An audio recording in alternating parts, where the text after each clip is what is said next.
নবী বলে, যুবক রে তুমি তওবা করো, তওবাকারীকে আল্লাহ পছন্দ করে ভালোবাসে। যুবক বলে, নবী গো আপনি আমার চেনেন না, আপনি আমার কথা মনে হয় শোনেন নাই। নবীজি বললেন, তুমি কে গো? যুবক বলি, ইয়া রাসূলুল্লাহ, ইয়া হাবিবাল্লাহ, আপনি কি জানেন না মক্কা মদিনার জমিনে যত কবর দেয়া হয়, এই কবর থেকে লাশ কাপনের কাপড় চুরি হয়ে যায়। নবী গো আপনি কি জানেন না? নবী কয়, হ্যাঁ আমি জানি, কাপনের কাপড় চুরি হয়। এর চাইতে কষ্ট থাকতে পারে? নবী চোখের পানি ছেড়ে বলল, যুবক রে, মানুষ যাবার পরে 3 টুকরা কাপড় মাত্র সঙ্গী। যুবক বলে, ইয়া রাসূলুল্লাহ, ইয়া হাবিবাল্লাহ, নবী গো মক্কা মদিনার জমিনে যত কাপনের কাপড় চুরি হয়েছে, ওই কাপনের কাপড় চুরি করেছি আমি নবী গো, আমি সেই যুবক, কাপনের কাপড় চুরি করা যুবক। আল্লাহু আকবার। আল্লাহর নবী ডাকতে বলে, যুবক রে, ও যুবক শুনে নাও, তুমি কেমনে এই কাজটা করলা? তুমি মানুষের কাপনের কাপড় চুরি করলা। এ যুবক, দুনিয়ার মধ্যে কি আর কোনো কাজ পাও নাই? যুবক বলে, ইয়া রাসূলুল্লাহ, ইয়া হাবিবাল্লাহ, নবী গো, ও মায়ার নবী, আমি ভুল করেছি, আমারে আপনি তওবা করে দিন, আল্লাহ যেন আমারে মাফ করে দেয়। যুবক বলে, আল্লাহর নবী বলে, যুবক রে তুমি তওবা করো, তওবা করলে আল্লাহ মাফ করে দিবে। যুবক বলে, নবী গো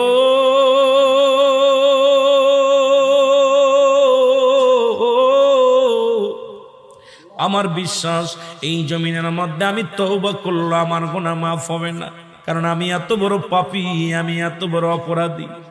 আল্লাহর নবী কয়, যুবক রে তুমি তওবা করো, তওবা করলে আল্লাহ তোমারে মাফ করে দিবে। যুবক বলে, নবী গো, মায়ের নবী, আমার মতো পাপীরা আমার আল্লাহ ক্ষমা করবে না। আল্লাহর নবী বলে, যুবক রে তুমি তওবা করো, তোমারে মাফ করে দিবে আমার আল্লাহ। যুবক বলে, নবী গো আমি শুধু কাপনের কাপড় চুরি করি নাই। নবী গো মক্কা মদিনা অনেক দিন যাবত মানুষ মরে না, অনেক দিন যাবত মানুষ ইন্তেকাল করে না, আমিও কাপনের কাপড় চুরি করতে পারি না, আমার ব্যবসাটাও ভালো হয় না। হঠাৎ শুনতে পারলাম পার্শ্ববর্তী এলাকার মধ্যে একটা মহিলা মারা গেছে, সুন্দরী এক যুবতী মারা গেছে। আমি দৌড়াইয়া গেলাম, নিজে তার জানাজায় শরীক হলাম, দাফনে শরীক হলাম। সারাদিন অপেক্ষা আছি কখন রাত নেমে আসবে, কাপনের কাপড় চুরি করব। সব মানুষ যখন রাত্রে খাওয়া দাওয়া করে নির্জুম হয়ে গেল, আমি আস্তে আস্তে করে গোরস্থানে ঢুকলাম। গোরস্থানে ঢুকিয়া আস্তে আস্তে করে কবরের মাটিগুলো সরাইলাম। কবরের মাটি খুঁড়িয়া, নবী গো আল্লাহর নবী ডাকতে বলে, যুবক তুমি কি শুনাইলা? যুবক বলে, মায়ার নবী গো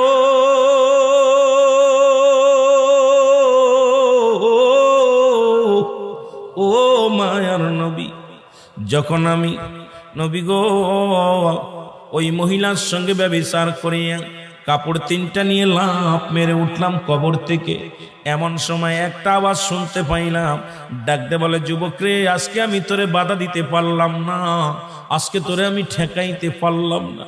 ও যুবক, আমার সনে অন্যায় করলি, জীবনে কোনো বেগানা পুরুষ আমার জীবনে আসে নাই, আজকে তুই আমার সনে অন্যায় করলি, আমি আল্লাহর আদালতে মামলা দিলাম, আল্লাহ যেন কোনদিন তোরে ক্ষমা করে না। জোরে বল আল্লাহু আকবার। আল্লাহর নবী বলে, যুবক রে তুমি দূর হয়ে যাও, আমার কদম থেকে তুমি দূর হয়ে যাও, এত বড় অপরাধ তুমি করছো, এত বড় অন্যায় তুমি করছো, আমার কদম থেকে দূর হয়ে যাও। যুবক বলে, নবী গো আপনি রহমতের নবী, আমারে দূরে ফেলে দিবেন না। মার নবী, আমি শুনেছি আদম নবীর কাছ থেকে ঈসা নবী, ঈসা নবীর কাছ থেকে ইব্রাহিম নবী, ইব্রাহিম নবীর থেকে মুসা নবী, সব নবীর থেকে অপারগতা করবে, একমাত্র আপনি হবেন উম্মতের কান্ডারি। নবী গো, আপনি হলেন একমাত্র দরদি। আপনার কদম থেকে যদি আমার ফিরাইয়া দেন, কোথায় যাব রে নবী? কোথায় যে হাত পাতবো? কোথায় যে সাহায্য পাইব?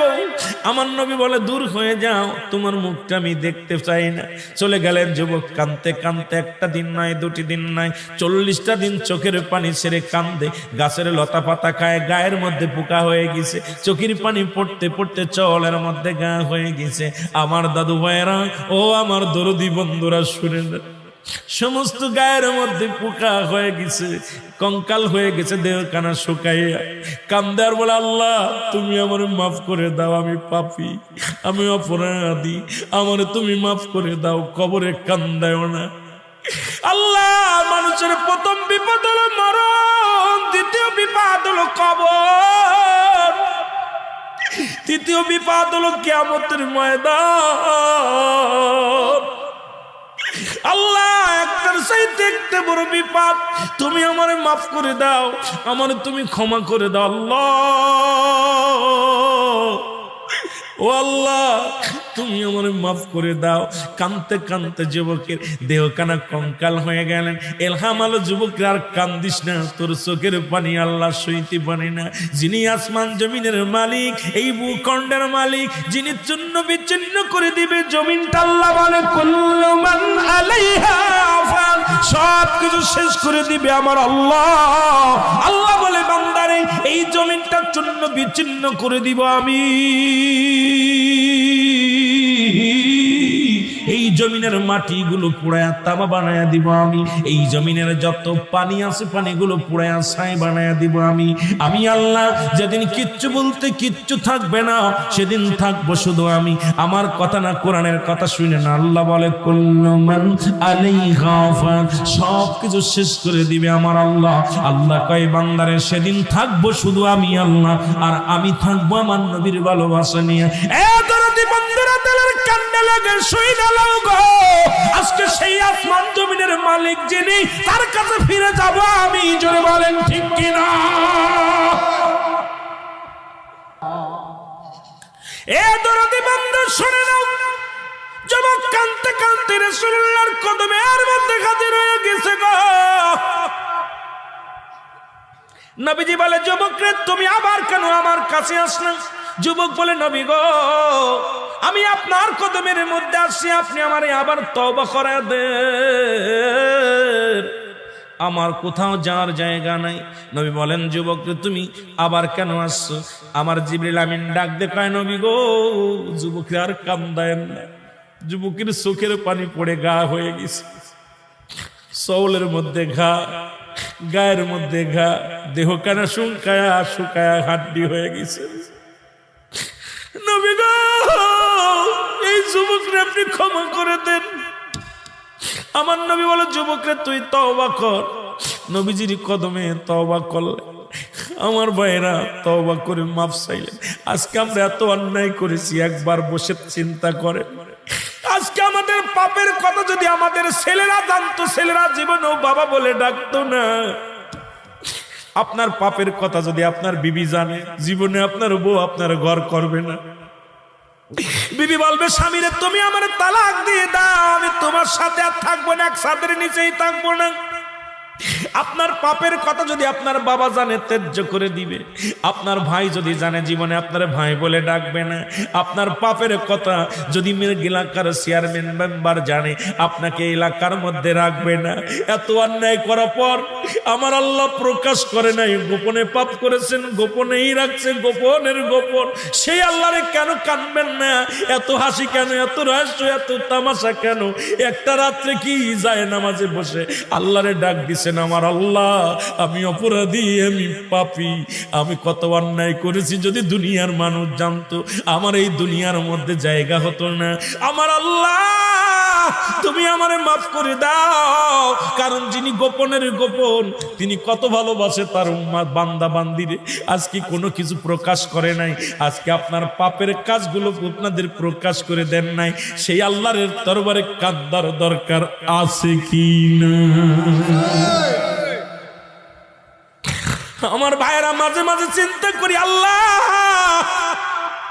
বয়স 43 পা দিয়েছি, বাবারে কখন যেন মৃত্যুর ডাক পড়ে যায়, মনে হয় আমি বাচ্চা বয়স আসলে না রে বাবা, 43 পা ফেলাইয়া দিছি, আর 2-1 বছর বাঁচবো কি জানি না, কখন যেন মালাকুল মাউত এসে যায়, কখন যেন ধরা পড়ে যায়। বাবারে কখন যেন আপনাদের একদিন শুনবেন রুহুল আমিন সিদ্দিকী আর নাই, এই দুনিয়ার মায়া ছেড়ে চলে গেছি।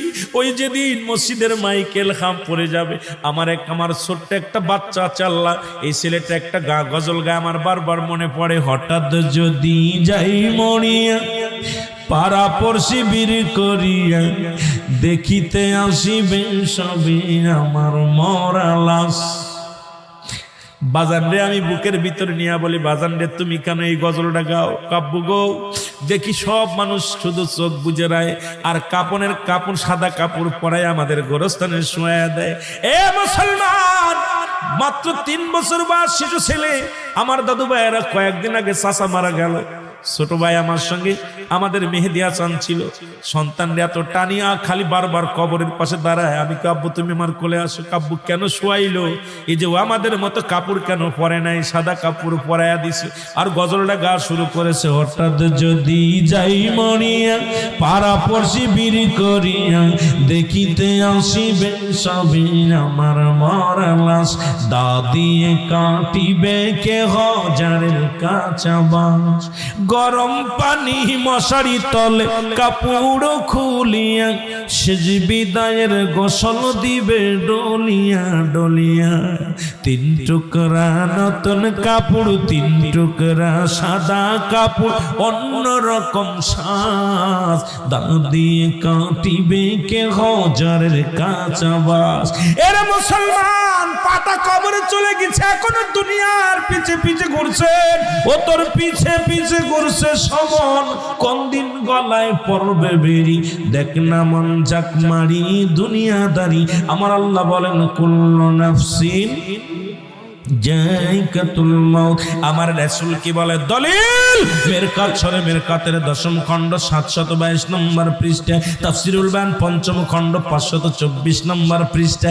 আমার নবী কালা ইন্নাল্লাহি, আল্লাহর যারা মাহবুব বান্দা হয়ে যায়, লা ইয়ামুত, তার মৃত্যুবরণ করে না। আল্লাহ কয় প্রতিটা প্রাণীর মৃত্যু স্বাদ গ্রহণ করতে হবে। আমার নবী কয় যারা আমার প্রিয় মাহবুব বান্দা হয়ে যায়, আমার আশিক, আমার পাগল হয়ে যায়, এই দুনিয়া থেকে তাদের মৃত্যু নাই।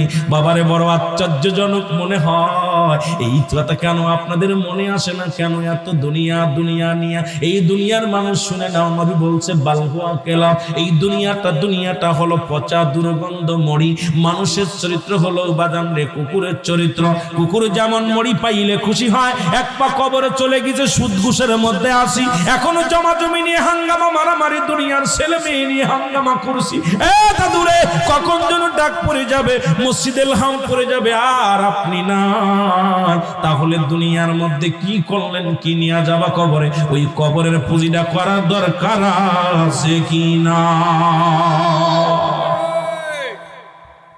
এই জন্য আল্লাহ কি বলে দেখেন না, আল্লাহ বলেন ইয়া আইয়ুহাল্লাযীনা আমানু সাল্লু আলাইহি ওয়াসাল্লিমু